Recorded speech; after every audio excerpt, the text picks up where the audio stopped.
नमस्कार, जय जोहार। क्या आप भी गवर्नमेंट एग्जाम्स की तैयारी करना चाहते हैं? क्या आप भी मेमोरी टेक्निक्स और ट्रिक्स के जरिए बहुत ही कम समय में स्मार्ट स्टडी करना चाहते हैं? क्या आप चाहते हैं कि सीजी व्यापम टॉपर आपको पढ़ाए? तो डाउनलोड करिए योगेंद्र साहू क्लासेस ऐप। यहाँ 10 से अधिक गवर्नमेंट एग्जाम्स क्रैक करने वाले और सीजी व्यापम टॉप करने वाले योगेंद्र सर CGPSC और सीजी व्यापम के अंतर्गत होने वाले सभी एग्जाम्स की तैयारी कराएं।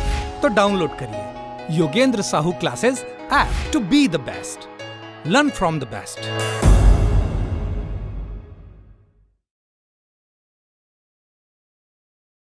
कोई भी सपना साकार करने के लिए सबसे जरूरी है सही कोच का होना। चुनिए Yogendra Sahu classes first rank को और करे अपने सीजी व्यापम CGPSC का सपना साकार। Download the app now. नमस्कार दोस्तों, स्वागत है आपका योगेंद्र साहू ऑनलाइन क्लासेस में। तो पिछले क्लासेस में हमने देखा था सेल समूह के बारे में, मिट्टी के बारे में, और आज हम देखने वाले हैं नदी अपवाह तंत्र के बारे में। ये तीनों को पढ़ने के बाद हम पढ़ेंगे छत्तीसगढ़ का प्राकृतिक विभाजन। ये तीन जो चैप्टर है वो महत्वपूर्ण है। इनको पढ़ने के जब हम प्राकृतिक विभाजन देखेंगे तो वो बहुत आसानी से याद हो जाएगा। अगर हम शुरू से प्राकृतिक विभाजन शुरू करें तो पढ़ने में टफ जाता है। तो अभी हम आज नदी अपवाह तंत्र देखेंगे। अगर आपने प्रीवियस क्लासेस नहीं देखी हैं तो आप ज़रूर उनको देखिएगा। तो आज शुरू करते हैं नदी अपवाह तंत्र। जो हमारे छत्तीसगढ़ में है वो टोटल 5 प्रकार के नदी अपवाह तंत्र देखने को मिलते हैं आपको। छत्तीसगढ़ में जो नदी अपवाह तंत्र है वो 5 प्रकार के हैं, या इन्हें बोल सकते हैं कि 5 भागों में बांटा गया है, जिनमें से पहला है महानदी अपवाह तंत्र, दूसरा है गोदावरी, तीसरा है सोन नदी, चौथा है ब्राह्मणी और 5वां है नर्मदा। और ये जो पाँचों के क्रम हैं इनके विस्तार के आधार पर है, ये घटते क्रम में है। महानदी सबसे ज़्यादा, फिर गोदावरी, फिर सोन नदी, फिर ब्राह्मणी, फिर नर्मदा। तो ये घटते क्रम में है नदी अपवाह तंत्र, इसी रूप में आपको याद रखना है। तो जो महानदी अपवाह तंत्र है, इससे पहले इसके बारे में कुछ बेसिक चीज़ें यहाँ जो दी गई वो पढ़ लेते हैं। अब नदी अपवाह तंत्र पढ़ना जरूरी क्यों है? क्योंकि किसी भी क्षेत्र के आपका विकास का क्रम देखेंगे वो तो नदियों से ही शुरू हुआ है, चाहे वो आप सिंधु घाटी सभ्यता हुई हो या मेसोपोटामिया की सभ्यता हो, चीन की सभ्यता हो, ग्रीक की सभ्यता हो, सारी चीज़ें। तो उसलिए आपके नदी अपवाह तंत्र को भी पढ़ना जरूरी है। और इसके छत्तीसगढ़ के एरिया में इसका क्या प्रभाव है ये भी देखने को मिलता है। तो इसका एग्ज़ाम के पॉइंट ऑफ व्यू से बहुत बड़ा महत्वपूर्ण योगदान है। आपके एग्ज़ाम, किसी भी आप एग्ज़ाम दिलाओ उसमें कम से कम 1 से 2 क्वेश्चन आपको नदी अपवाह तंत्र से मिलेंगे। तो ये बहुत ही इंपॉर्टेंट चैप्टर है, आप ध्यान दीजिएगा इस पर। तो हम देखते हैं कि मानव सभ्यता का विकास नदियों के किनारे ही हुआ है, जैसे कि मैंने आपको बताया। अब छत्तीसगढ़ के विकास में भी प्राकृतिक संसाधनों का विशेष योगदान है, जो प्रदेश में पर्याप्त मात्रा में विद्यमान है, जिसमें से जल का संसाधन का प्रदेश के विकास में विशेष महत्व है। जल संसाधन का विशेष महत्व है, आप ध्यान में रखिएगा। जो प्रदेश में कृषि के विकास एवं ऊर्जा की उपलब्धता का प्रमुख अधिकार है। तो किसी भी एरिया में अगर कृषि अच्छी होनी तो वहाँ जल की उपलब्धता होनी बहुत ही जरूरी है। इस दृष्टिकोण से देखा जाए तो हमारा छत्तीसगढ़ अच्छा स्थान रखता है नदियों के दृष्टिकोण से। फिर ऊर्जा की उपलब्धता के लिए, ऊर्जा से हम नदी से कैसे ऊर्जा बना सकते हैं, तो हम जो है जल विद्युत संयंत्र लगाकर वहाँ से ऊर्जा प्राप्त कर सकते हैं। तो उसके लिए भी नदियों का बहुत योगदान है। फिर प्रदेश की प्रमुख नदियों एवं उनकी सहायक नदियाँ मिलकर अपवाह तंत्र का निर्माण करती है। जिस एरिया का निर्माण करती है उसे अपवाह तंत्र कहते हैं, नदी अपवाह तंत्र कहते हैं। जिस तंत्र का निर्माण करती है उसे नदी अपवाह तंत्र के नाम से जाना जाता है। तो छत्तीसगढ़ का जो उत्तरी भाग है वो गंगा नदी अपवाह तंत्र में आता है, दक्षिणी भाग गोदावरी नदी अपवाह तंत्र में आते हैं। ऐसा क्यों? तो आप देखेंगे कि उत्तर की ओर जो उत्तर भारत है उसमें की मुख्य नदी आपकी गंगा नदी है, और जो दक्षिण भारत है उसकी गोदावरी है। और हमारी छत्तीसगढ़ की स्थिति भारत में इस प्रकार है कि उसके उत्तर में आपकी गंगा नदी प्रमुख नदी है और दक्षिण में गोदावरी नदी। तो ये दोनों नदियों का प्रमुख योगदान है इस अपवाह तंत्र का, क्योंकि जो उत्तर की नदियां हैं वो गंगा नदी में जाकर मिलती हैं और जो दक्षिण की नदियां हैं वो गोदावरी नदी में मिलती है। क्योंकि हमारी जो छत्तीसगढ़ की प्राकृतिक बनावट है उसकी ढाल उसी प्रकार से कि उत्तर की नदियां हैं जो उत्तर की गंगा नदी में जाकर मिल जाती हैं, सोन गंगा से मिलते हुए। इसी गंगा नदी अपवाह तंत्र को सोन गंगा अपवाह तंत्र भी कहा जाता है। और जो दक्षिण की नदियां हैं वो आपके गोदावरी नदी में जाकर मिल जाती है। और जो मध्य भाग है वो महानदी अपवाह तंत्र का है, क्योंकि महानदी हमने पढ़ा था कि हमारे देश की हमारे राज्य की जीवन रेखा है महानदी, और ये जो है हमारी छत्तीसगढ़ के मध्य भाग में प्रवाहित होती है कुछ इस तरीके से। तो सर्वाधिक भाग जो है महानदी अपवाह तंत्र का, क्योंकि ये मैदानी एरिया में पूरा कवर करती है, जिसकी बहुत सारी सहायक नदियाँ भी है, तो उसी का हम आगे आधार देखेंगे। फिर छत्तीसगढ़ में नदी अपवाह तंत्र मैंने बताया 5 प्रकार के, जिसमें मुख्य महानदी ये 56.15% है, दूसरा है गोदावरी जो 28.64% है, तीसरा है सोन नदी जो 13.63 है, ब्राह्मणी है 1.03 और नर्मदा है 0.55। तो परसेंटेज के आप पहले 2 डिजिट को याद रखना ज़्यादा इंपॉर्टेंट है, उसके बाद आप दशमलव के बाद वाले डिजिट पर ध्यान देंगे। तो पहले 56 का आप आधा कर देंगे तो 28 के लगभग आधे के बराबर है 13 का फिर आप समझ लीजिए 10% लिया गया 1.03 और उसका आधा लिया गया है 0.55। तो इस प्रकार से आप याद कर सकते हैं 56 आधा 28 आधे के बराबर 13, उसका 10% 1.03 फिर उसका आधा 0.55 इस आधार पर। ठीक है, फिर 56.15 28.64 13.63 1.033 और 0.55% ये है नदी अपवाह तंत्र का क्रम। अब छत्तीसगढ़ के कितने क्षेत्रफल में ये नदी अपवाह तंत्र है तो वो देखेंगे। अगर आपको छत्तीसगढ़ का कुल एरिया याद होगा 1,35,191 वर्ग किलोमीटर, या कहीं कहीं पर 192 भी देखने को मिलता है, तो इस आधार पर आप 56% निकालेंगे तो समथिंग कुछ 77.43 हजार वर्ग किलोमीटर आता है, जो इसका क्षेत्र है। किसका क्षेत्र? महानदी अपवाह तंत्र का। फिर गोदावरी का आप देखेंगे 36.49 हजार वर्ग किलोमीटर आता है। उसी प्रकार सोन नदी का 18.789। तो ये जैसे परसेंटेज में हाफ होते गया, उसी प्रकार से एरिया में अभी आप देखेंगे तो 77 का आधा आप 36 के आसपास कर सकते हैं। फिर इसका 36 का 18 के आसपास, फिर उसका 10% 1.42 लिया गया, फिर आधा 750 वर्ग किलोमीटर नर्मदा के, जो कि सबसे छोटा अपवाह तंत्र है छत्तीसगढ़ का। सबसे बड़ा तो महानदी है, दूसरा सबसे बड़ा गोदावरी है। तो ये आप ध्यान में रखिएगा, ये इंपॉर्टेंट है परसेंटेज और उसका क्षेत्रफल, ये आप ध्यान में रखिएगा। फिर अब हम देखते हैं कि इसका जो क्षेत्र है, एक बार नक्शे में आप भी देख लीजिए। ये जो मैं आपको बता रहा था कि जो उत्तर भारत में गंगा नदी महत्वपूर्ण है, तो यहाँ से जो हमारे उत्तर संभाग, जो सरगुजा संभाग है, वहाँ की जो नदियाँ हैं मुख्यतः आप देखेंगे कि ये आपके इसकी ढाल जो उत्तर की ओर होने के कारण ये यहाँ की जितनी भी नदियाँ हैं वो सारी सोन नदी में जाकर मिल जाती है। और ये सोन नदी आगे जाकर गंगा में मिल जाती है। आगे जाकर ये जो सोन नदी है वो गंगा में मिल जाती है, तो इस वजह से इसे सोन गंगा अपवाह तंत्र कहा जाता है। फिर दक्षिण में जो है गोदावरी नदी महत्वपूर्ण है, जो कि हमारे छत्तीसगढ़ के लगभग 15 किलोमीटर क्षेत्र से गुजरती है। और दक्षिण की जो नदियाँ हैं इंद्रावती, सबरी, ये सब वो आपके गोदावरी में जाकर मिल जाती है। तो ये गोदावरी नदी अपवाह तंत्र होता है। और जो बीच का क्षेत्र है, जो हमारा मैदानी क्षेत्र है, वहाँ पर महानदी सबसे बड़ी नदी है। जो बाकी अन्य नदियों, शिवनाथ नदी हो गई, हसदो हो गई, कोयलो हो गई, ईब हो गई, तेल नदी हो गई, यहाँ पर आपकी सोढूर, पैरी, सिलियारी, सुखा, दूध नदी, ये सारी नदियों को अपने साथ लेते हुए उड़ीसा के थ्रू बे ऑफ बंगाल में जाकर अपना मुहाना या डेल्टा बनाती है। तो ये जो मध्य भाग है उस क्षेत्र में महानदी सबसे महत्वपूर्ण नदी है। उसके बाद जो आपके मैकल पर्वत श्रेणी वाला जो क्षेत्र है, वहाँ पर आपका नर्मदा नदी देखने को मिलेगा। इस मैकल पर्वत श्रेणी के पास से जो भी नदियाँ निकलती है वो आपके नर्मदा नदी में जाकर मिल जाती है। तो नर्मदा अपवाह तंत्र में आता है, जिसका सबसे कम परसेंटेज है हमारे नदी अपवाह तंत्र में। और जो ब्राह्मणी नदी है वो आपके उत्तर पूर्व दिशा में पड़ती है। उत्तर पूर्व दिशा में आपकी ब्राह्मणी नदी अपवाह तंत्र पड़ेगी, जो कि जशपुर वाले क्षेत्र में लगभग पड़ती है। तो यहाँ की जो भी नदियाँ हैं वो ब्राह्मणी नदी में जाकर मिलती है, इसलिए ब्राह्मणी नदी अपवाह तंत्र कहलाता है। तो नक्शे के आधार पर भी हमने देख लिया 5 नदी अपवाह तंत्र। अब हम मुख्य रूप से देखते हैं आज महानदी अपवाह तंत्र के बारे में। महानदी अपवाह तंत्र, जो कि छत्तीसगढ़ की सबसे बड़ी अपवाह तंत्र है। तो आइए दोस्तों देखते हैं। तो जो महानदी अपवाह तंत्र है, छत्तीसगढ़ का सबसे बड़ा अपवाह तंत्र है। मैंने बताया आपको, जो राज्य के कुल अपवाह तंत्र का लगभग 56.15% है, जो 56.15% जल ग्रहण करता है।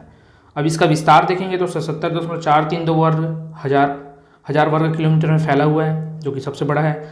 और इस अपवाह तंत्र का विस्तार किस क्षेत्र में, तो ये मध्य छत्तीसगढ़ में, संपूर्ण मध्य छत्तीसगढ़ में आपका महानदी अपवाह तंत्र देखने को मिलेगा। और इसका ढाल किस ओर है, तो ये उड़ीसा के थ्रू बे ऑफ बंगाल में जाता है। बे ऑफ बंगाल कहाँ पड़ता है, पूर्व में, तो इसकी ढाल है पूर्व की ओर। फिर महानदी बेसिन में जल संसाधन की अधिकता है, क्योंकि सर्वाधिक बड़ा क्षेत्र ग्रहण करता है, तो इसमें संसाधन की भी अधिकता होगी। और यहाँ सिंचाई कब से प्रारंभ किया गया, तो 1901 से। आप ये ईयर याद रखिएगा कि महानदी में जो सिंचाई का कार्य शुरू किया गया वो 1901 से किया गया। अभी इस अवधि में कुछ नदियों पर नहरें निकाली गई है। जो 1901 में कुछ नदियों पर नहरें निकाली गई, वहीं से यहाँ से सिंचाई का कार्य किया गया। सिंचाई के लिए बांध, नहर, इन्हीं का ही प्रयोग किए जाते हैं। अब महानदी की सामान्य जानकारी देख लेते हैं। इसका उद्गम कहाँ से होता है? तो ये सिहावा पर्वत के फरसिया नामक स्थान से होता है, जो कि धमतरी क्षेत्र में पड़ता है। तो धमतरी के सिहावा पर्वत क्षेत्र के फरसिया नामक स्थान से इसका उद्गम होता है। फिर इसका मुहाना कहाँ है? तो कटक, उड़ीसा के निकट, बंगाल की खाड़ी में, मैंने आपको बताया कटक के पास होता है। ये भी आपको याद रखना है। इसकी कुल लंबाई कितनी है? तो कुल लंबाई बोला जाए तो 858 किलोमीटर होती है, और ये छत्तीसगढ़ की सबसे लंबी नदी है। छत्तीसगढ़ की सबसे लंबी नदी है। लेकिन बहने वाली बोला जाए, छत्तीसगढ़ में बहने वाली बोला जाए तो आपका शिवनाथ नदी आता है। अभी 858 किलोमीटर तो है, लेकिन ये छत्तीसगढ़ में बहती कितनी है? तो ये केवल 286 किलोमीटर ही छत्तीसगढ़ में बहती है, और इसका बाकी भाग या मैक्सिमम भाग आप बोला जाए तो उड़ीसा में बहता है। फिर इसका जल प्रवाह जो क्षेत्र है वो 56.15% है। आप विस्तार में देखोगे तो 77.432 हज़ार वर्ग किलोमीटर। अब एक किस प्रकार की नदी है? तो एक अनुवर्ती प्रकार की नदी है। एक अनुवर्ती प्रकार की नदी है। अब इसका विस्तार कौन सा है? तो छत्तीसगढ़ के मैदानी क्षेत्र में, मैंने आपको बताया था। अब इसके किनारे बसे कुछ तटीय शहर हैं, ये हमें देखना है, जो इम्पॉर्टेंट है एग्जाम के दृष्टिकोण से। तो ये कुछ तटीय शहर क्या है? तो सबसे पहले तो आपको राजिम याद होगा, जिसे छत्तीसगढ़ का प्रयाग भी कहा जाता है, जो गरियाबंद जिले में पड़ता है। तो राजिम आप याद रखिएगा, गरियाबंद जिला, इसको साथ में ही याद रखना, राजिम गरियाबंद। ये गरियाबंद और धमतरी में बहुत कन्फ्यूज़न होता है, इसलिए ये राजिम गरियाबंद के साथ एक साथ ही याद रखना, ताकि आपको कन्फ्यूज़न ना हो। फिर दूसरा है आरंग, आरंग शहर जो कि रायपुर जिले में पड़ता है। फिर सिरपुर है जो महासमुंद में है। फिर पलारी है जो बलौदा बाजार में है। फिर शिवरी नारायण में आपके जांजगीर चांपा, शिवरी नारायण ये भी फेमस है, यहाँ भी 3 नदियों का संगम है। फिर चंद्रपुर शक्ति, यहाँ भी 3 नदियों का संगम है। तो चंद्रपुर शक्ति में आता है, न कि जांजगीर चांपा, क्योंकि 33 जिला निर्माण के बाद से अब इसका जो चंद्रपुर का जो क्षेत्र है वो शक्ति के अंतर्गत आता है। तो ये ध्यान में रखने योग्य है। तो शिवरी नारायण, चंद्रपुर, पलारी, सिरपुर, आरंग, राजिम, ये जो 6 है ये मुख्य तटीय शहर है, इनको आपको याद रखना ही है। फिर आगे देखेंगे तो प्रवाह जिले कौन कौन से हैं? प्रवाह जिले कौन कौन से हैं? तो इसके लिए आप एक ट्रिक याद रख सकते हैं कि धमतरी, काबर जाबे, गरिमा, बाजार जा, सरासर, ऐसे करके। धमतरी, काबर, जाबे, गरिमा, जाबे को हम स्किप कर रहे हैं। गरिमा, बाजार जा, सरासर। तो ये धमतरी का से हम धमतरी लिए हैं। का से कांकेर लिए हैं। काबर में से का से कांकेर, बा से बालोद और रा से रायपुर। रा से 2 जगह है, रायपुर और रायगढ़, तो आपको कंफ्यूज नहीं होना है, पहले रायपुर आएगा। आपको अगर मैप याद हो तो आप जब देखेंगे, एक बार मैं आपको मैप दिखा देता हूँ महानदी के प्रवाह क्षेत्र का। तो ये है महानदी का प्रवाह क्षेत्र। ये सिहावा पर्वत से निकलते हुए पहले धमतरी, फिर कुछ क्षेत्र कांकेर, फिर बालोद, फिर रायपुर में, फिर थोड़ा सा धमतरी होते वापस गरियाबंद में जाती है। फिर इससे आगे जब जाएगी तो ये आपके महासमुंद, फिर बलौदा बाजार होते हुए जांजगीर चांपा, शक्ति, रायगढ़, सारंगगढ़, बिलाईगढ़ होते हुए उड़ीसा में चले जाती है। तो इस आधार पे आपको अगर ये मैप में याद होगा तो ठीक है, नहीं तो आप खुद से भी बना सकते हैं इसको। तो इसका एक ट्रिक मैं आपको याद करा दे रहा हूँ, ताकि आपको सभी ज़िले का 11 जो ज़िले हैं वो नाम याद दीजिए। पहले 11 ज़िले नहीं थे, पहले केवल 9 ज़िले थे। अभी 33 जिला निर्माण के बाद से जो इसका प्रवाह जिला का क्षेत्र हो गया वो 33 हो गया, क्योंकि 2 ज़िले नए बन गए, वहाँ पर शक्ति और एक सारंगगढ़, बिलाईगढ़, तो ये ऐड हो गए हैं। तो क्या याद करना है? धमतरी, काबर, धमतरी, काबर, धमतरी का धमतरी, का से कांकेर, बा से बालोद, रा से रायपुर, धमतरी, काबर, गरिमा, गरिमा का गरी से गरियाबंद और माँ से महानदी, गरिमा, बाजार जा, धमतरी, काबर, गरिमा, बाजार जा, बाजार का बलौदा बाजार, जा से जांजगीर चांपा, बाजार जा, और कैसे जा? तो सरासर, सरासर मतलब जल्दी जल्दी। तो सरासर आपका स से शक्ति, रा से रायगढ़, फिर सर से आएगा आपका सारंगगढ़, बिलाईगढ़, स से शक्ति, रा से रायगढ़, और फिर सर से आएगा आपका सारंगगढ़, बिलाईगढ़। तो ये 11 जिले आप याद रख सकते हैं। ऐसे ट्रिक्स और टेक्निक्स के माध्यम से आप और भी सब्जेक्ट की तैयारी करना चाहते हैं तो आप हमारे कोर्स से जुड़ सकते हैं। आप योगेंद्र साहू क्लासेस ऐप को इंस्टॉल कर सकते हैं, और कोर्स की जानकारी लेने के लिए आप हमें 8770123687 इस नंबर पर कांटेक्ट कर सकते हैं। खैर आगे बढ़ते हैं। नामकरण। अब जो महानदी है उसके अलग अलग युगों में, अलग अलग पुराणों में अलग अलग नाम मिलता है। जैसे इसका सबसे प्राचीन नाम देखा जाए तो वो आपका कनक नंदिनी मिलता है। कनक नंदिनी, प्राचीन नाम कनक नंदिनी। सतयुग में क्या बोला जाता है इसे, तो नीलोत्पला। सतयुग में और वायु पुराण के आधार पर, सतयुग में और वायु पुराण दोनों आपको साथ में याद रखना है। सतयुग में और वायु पुराण के आधार पर नीलोत्पला।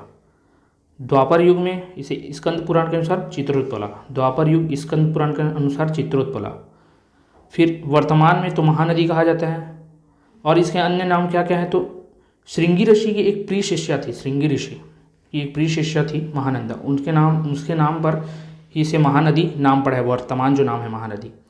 और इसके अन्य नाम क्या क्या है, तो ऋषि तुल्या, छत्तीसगढ़ की गंगा या छत्तीसगढ़ की जीवन रेखा। अब ये महानंदा और ऋषि तुल्य, इसके नाम के पीछे तो ऋषि तुल्य महानदी कैसे पड़ा, तो श्रृंगी ऋषि के शिष्य के नाम पर महानंदा। और ऋषि तुल्य का भी बता देता हूँ मैं आपको। एक श्रृंगी ऋषि थे, वो सिहावा पर्वत में तपस्या कर रहे थे, ऐसा आप समझिए। तो उनका जो कमंडल होता था जिसमें जल भरा रहता था वो उनके हाथों से छूट गया। ऐसा कहा जाता है कि हाथों से छूट गया और वहीं से ही महानदी का उद्गम हुआ है। और उनकी एक प्रिय शिष्या थी महानंदा, तो उनके नाम पर इसे महानदी रख दिया गया।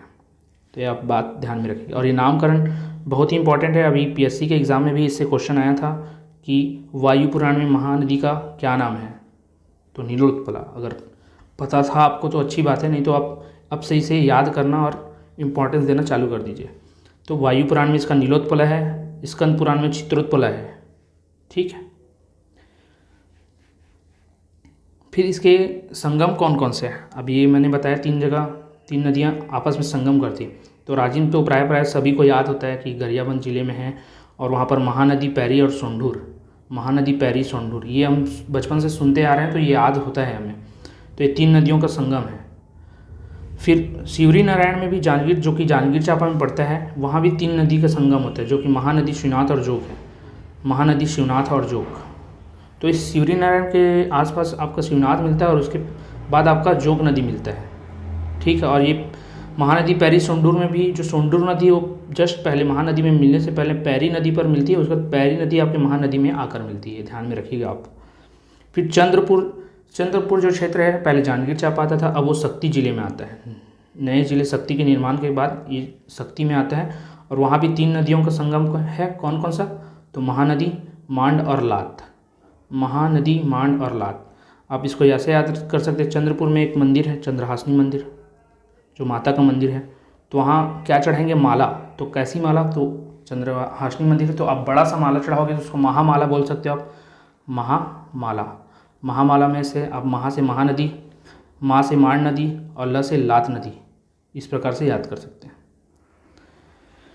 फिर आगे देखते हैं कुछ इस पर जो बांध बनी हुई हैं और कुछ परियोजनाएं हैं, तो वो कौन कौन सी हैं। तो राज्य में, हमारे जो राज्य में वो 3 परियोजनाएं हैं।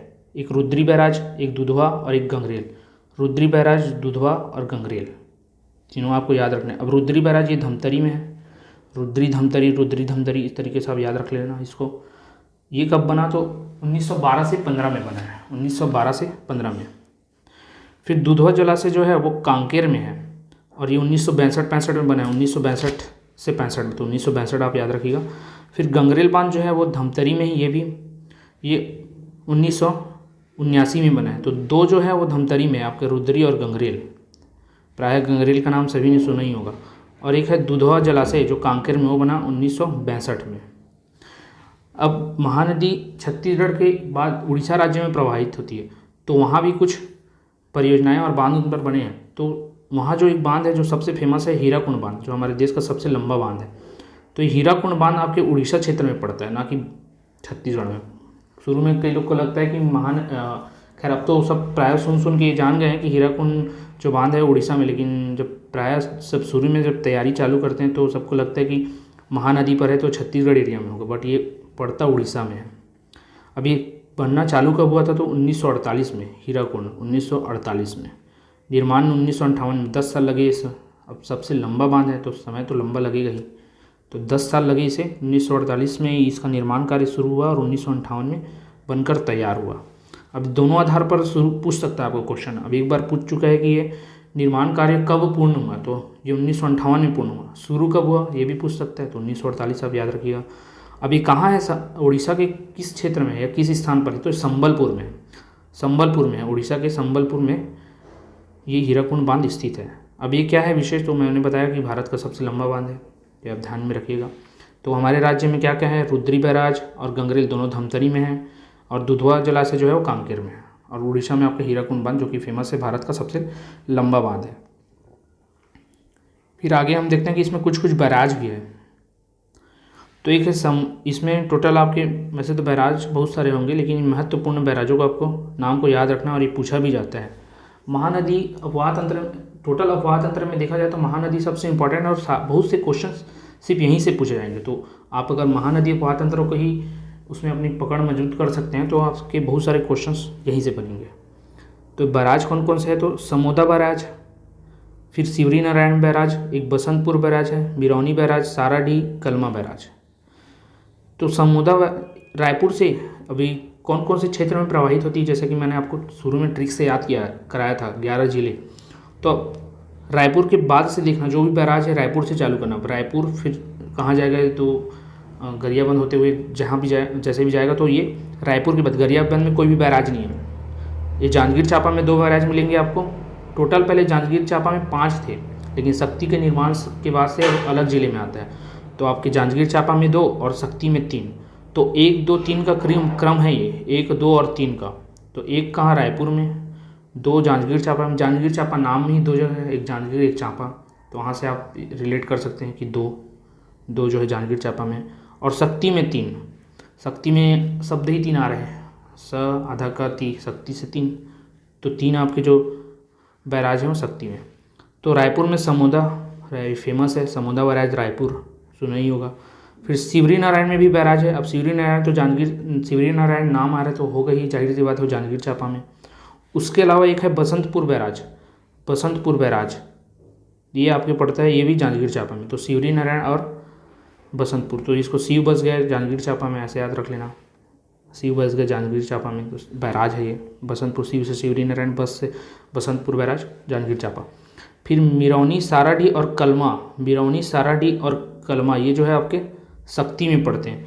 मिरौनी, साराडीह और कलमा ये 3 जो बैराज हैं वो आपके शक्ति में पड़ते हैं। तो ये आपको नाम याद रखना है, समोदा रायपुर, शिवरी नारायण और बसंतपुर आपके जांजगीर चांपा, और फिर जो 3 है मिरौनी, साराडीह, कलमा तो शक्ति।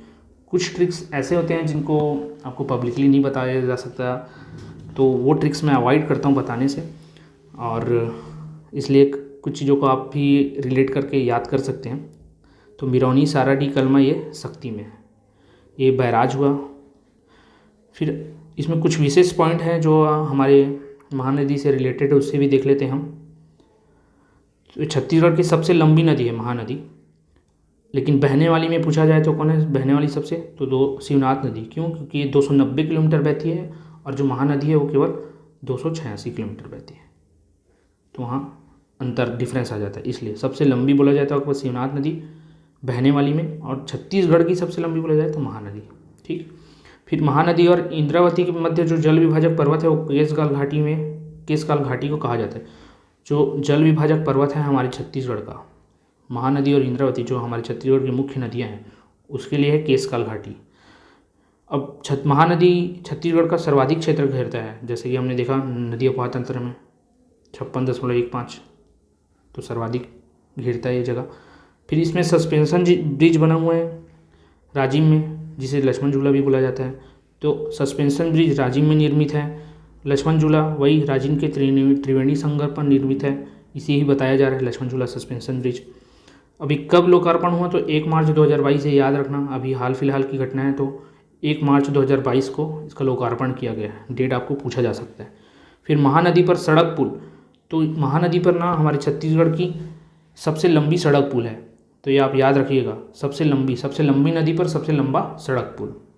तो ये कहाँ से कहाँ तक है, तो पुसौर व सरिया के बीच, सूरजपुर व नंदी गाँव के बीच में, पुसौर और सरिया के बीच, सूरजपुर व नंदी गाँव के मध्य में, पुसौर व सरिया के बीच, सूरजपुर व नंदी गाँव के मध्य में। ठीक। अब इस सड़क पुल जो है राज्य का सबसे लंबा सड़क पुल, उसकी लंबाई कितनी है तो 1830 मीटर है। 1830 मीटर इसकी लंबाई है। फिर महानदी के किनारे मिट्टी को क्या कहते हैं तो गाद कहते हैं, जो कि बहुत पिछले क्लास में हमने मिट्टियों के बारे में चर्चा किया था। तो जो महानदी के किनारे की जो मिट्टियाँ प्राप्त होती है उसे गाद कहते हैं। आपने क्रम भी देखा होगा कि बस्तर क्षेत्र में और सरगुजा क्षेत्र में जो मिट्टियों का क्रम हमने ऊपर से नीचे की ओर, उच्च से निम्न की ओर पढ़ा था, तो वहाँ गाद शब्द आता है आपके सरगुजा क्षेत्र में। तो आप वहाँ देखेंगे, अगर आपने पिछले क्लास नहीं देखा तो आप ज़रूर देखिएगा, मिट्टियों के बारे में उसमें हमने बताया है। तो जो महानदी के किनारे जो मिट्टी मिलती है उसे गाद कहते हैं, गाद। और ये बहुत ही उपजाऊ होती है। किसी भी नदी के किनारे जो भी मिट्टी प्राप्त होगी बहुत उपजाऊ होगी, क्योंकि उसमें उसके आसपास का जो क्षेत्र है वो जल युक्त होगा, इस वजह से। तो इतना आज हमने कवर किया महानदी में। आगे हम नेक्स्ट क्लास में इससे संबंधित सहायक नदियों के बारे में पढ़ेंगे। तो अगर आज ही इसी वीडियो में बताऊं तो ये वीडियो बहुत ही लंबा हो जाएगा। तो इस वीडियो को आप 1 से 2 बार ज़रूर देखिएगा, ताकि क्योंकि इसमें मुख्य की पॉइंट्स के बारे में ही बताया गया महानदी से, जहाँ कि इससे सवाल ज़्यादातर पूछे जाते हैं। नेक्स्ट क्लास में हम सहायक नदियों के बारे में देखेंगे। अगर किसी भी प्रकार का डाउट हो तो कमेंट करके ज़रूर बताएं। आज की क्लास में इतना ही। धन्यवाद।